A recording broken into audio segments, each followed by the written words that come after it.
All right, Mr. Left Hand, would you explain to the court exactly how it was you came to be injured?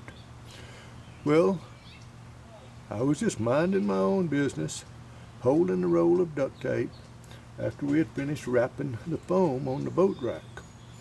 Why were you wrapping foam on the boat rack, Mr. Left Hand?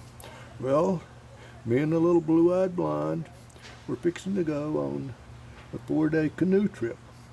And we've been going on canoe trips for nearly 40 years, and we've paid our money, and we're fixing to go. So you were just sitting there holding the duct tape. Yes. And suddenly the right hand cut a 1-inch strip, a 1/2 inch wide, of skin right off of my side. What did you do then? Well, I said a lot of things, most of which can't be repeated in the courtroom. And then I noticed I was bleeding all over the place, so I ran in the house to get bandaged up. So what did the right hand say? The right hand said I should have dodged better. All right, thank you. Oh.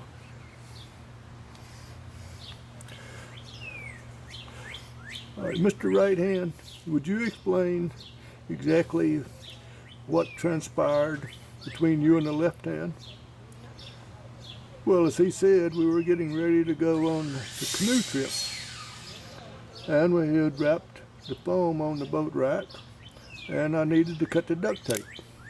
So I took the knife and I started cutting the duct tape, but the left hand twisted the tape so that the knife cut down exactly to where he was. It was just all his fault. He should have gotten out of the way, and he should have held the duct tape straight. That way, he wouldn't have been bleeding and swearing and cursing.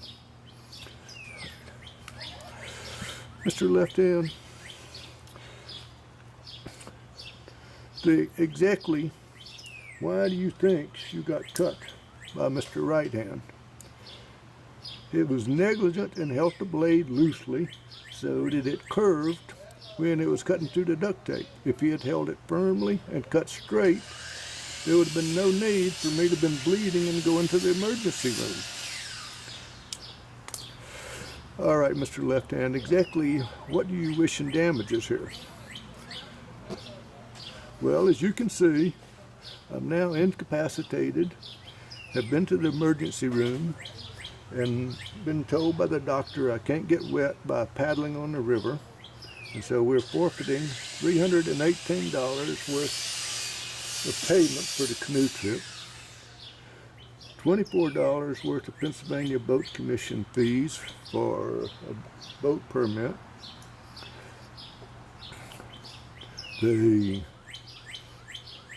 and there's a $30 copay on the insurance at the emergency room. So I'd like all that back. Plus, I would like to have Mr. Right Hand enjoined against using any sharp instrument while I'm anywhere in the vicinity. All right, thank you, Mr. Left Hand. I'm going to take that under advisement and render a judgment soon.